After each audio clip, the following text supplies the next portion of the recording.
Olá pessoal, hoje nós falaremos acerca do surgimento da imprensa na Europa. Número 1. Durante a Idade Média, o processo de produção de um livro na Europa envolvia dois tipos de profissionais, além do autor. Primeiro profissional, os copistas. Os copistas copiavam o texto original à mão em um pergaminho. O segundo profissional eram os iluminadores. Os iluminadores eram artesãos especializados que ilustravam o manuscrito com imagens, isto é, as iluminuras. Então, nós vemos aqui nesse primeiro item que durante todo o período da Idade Média, para se produzir um livro, era necessário o envolvimento, na verdade, de três profissionais.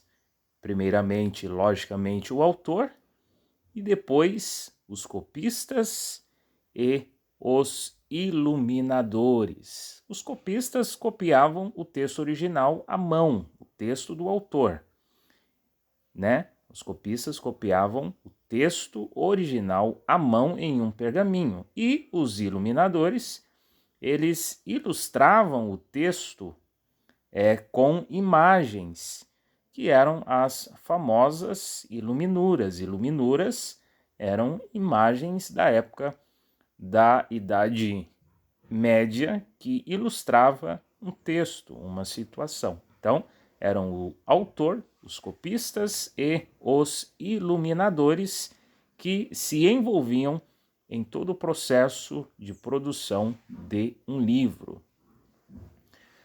Número 2. Até o século XV, os livros eram manuscritos, quer dizer, copiados à mão, especialmente nos mosteiros. Então, todos os livros que foram produzidos até o século XV, todas essas obras, todos esses livros eram manuscritos, isto é, esses livros eram copiados à mão pelos copistas, como nós vimos no item anterior. E grande parte desses livros, desses manuscritos, eram produzidos, copiados nos mosteiros. Observação: o tempo necessário para copiá-los, seguindo os padrões de caligrafia, era muito longo. Por isso, a quantidade de livros em circulação era muito reduzida. Então, devido a esse grande tempo, a esse período muito longo para se copiar um livro, a quantidade de livros até o século XV, a quantidade de livros em circulação até o século XV era muito reduzida. Número 3. Johannes Gutenberg. Nasceu na região hoje pertencente à Alemanha. Em meados do século XV, reinventou os tipos móveis de impressão, inventados também na China durante o século XI. Os chineses já tinham desenvolvido o conhecimento sobre os tipos móveis. Os tipos móveis eram pequenos paralelepípedos de metal com relevos de letras e símbolos. Coube ao alemão Johann Gutenberg o aperfeiçoamento da técnica que facilitaria a produção de livros no Ocidente. As letras do alfabeto eram moldadas em pequenos blocos de chumbo os tipos que, colocados uns ao lado dos outros, compunham palavras e frases. Em 1455, 180 exemplares de uma Bíblia, com 1.282 páginas e 290 gravuras, foram impressos na cidade de Mainz, na Alemanha. Na segunda metade do século XV, surgiram impressores por toda a Europa. Até 1500, havia cerca de 150 prensas na Itália. Muitos textos clássicos, gregos e latinos já estavam disponíveis nas grandes universidades europeias no final do século XV.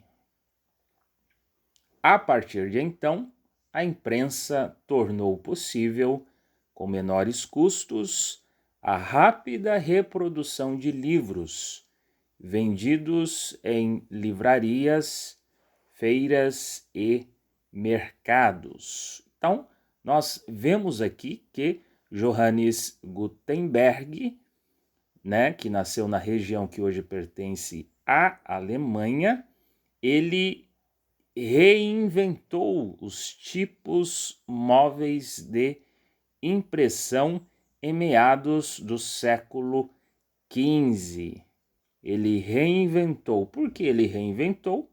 Porque os tipos móveis já tinham sido inventados também na China, lá no século XI. Foram os chineses que desenvolveram o conhecimento sobre os tipos móveis. Esses tipos móveis eram pequenos paralelepípedos de metal com relevos de letras e símbolos. E foi Johannes Gutenberg quem aperfeiçoou, os tipos móveis, o que facilitou a produção de livros no Ocidente. E já no ano de 1455, 180 exemplares de uma Bíblia foi impressa ali na Europa.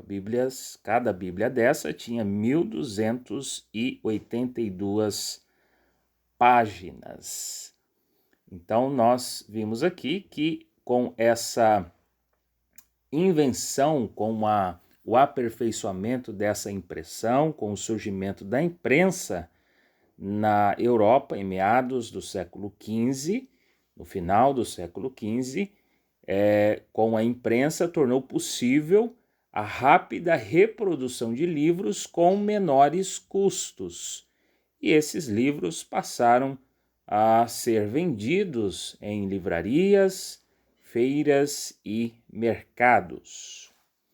Número 4. O livro deixava de ser algo restrito aos conventos e às universidades para se tornar acessível às cortes, residências nobres e casas burguesas. Então, a partir do século XV, o livro deixou de ser algo restrito aos conventos e às universidades e se tornou mais acessível. Número 5. O aparecimento da imprensa coincidiu com a lenta difusão da escrita nas línguas nacionais vernáculas e foi impulsionado por ela. Então, nesse mesmo período, as línguas nacionais passaram a ser difundidas ali também na Europa. Coincidiu com o surgimento da imprensa com a difusão das línguas nacionais. Número 6. Em vez do latim, padrão para os eruditos, as línguas vulgares, como também eram chamadas, facilitaram ainda mais a circulação do conhecimento. Então, o surgimento das línguas nacionais, das línguas vulgares ali na Europa, nos primeiros países, nos primeiros estados modernos, isso contribuiu para a circulação do conhecimento. O surgimento dessas línguas facilitou a circulação, a propagação do conhecimento. Observação: dessa forma, no século XVI, parte da burguesia em ascensão já podia contar com livros em seu próprio idioma. Então, já no século XVI, alguns burgueses já podiam contar com livros em seu próprio idioma ali na Europa. 7. Os temas impressos eram muito variados. Havia livros a respeito de orações, vida de santos e romances. Também histórias de cavalaria, trovas e etc. 8. Com a difusão da imprensa, o conhecimento e os ideais humanistas tornaram-se cada vez mais acessíveis não só aos estudiosos, mas também aos burgueses em geral. Como nós já vimos, a difusão da imprensa e também o surgimento das línguas nacionais ali na Europa contribuiu para que o conhecimento e os ideais humanistas se tornassem mais acessíveis a todos, não só aos estudiosos, mas também à população de um modo geral, principalmente os burgueses. 9. Além de textos, as prensas de Gutenberg e de outros impressores reproduziam gravuras. Então, as prensas de Gutenberg, que foram aperfeiçoadas por Johannes Gutenberg, além de produzir textos, elas também reproduziam gravuras. O que era uma gravura? Gravura para produzir uma gravura, desenha-se primeiro em uma superfície dura, como por exemplo, em uma madeira, metal, pedra, e aplica-se tinta no desenho. Em seguida, pressiona-se a superfície desenhada sobre uma folha de papel. O desenho assim impresso é uma gravura. As gravuras substituíram as iluminuras. Então, também, além de textos, com as prensas de Gutenberg, foram possíveis a produção de gravuras, que eram desenhos impressos em superfícies duras como madeira, metal e pedra. E essas gravuras substituíram as iluminuras.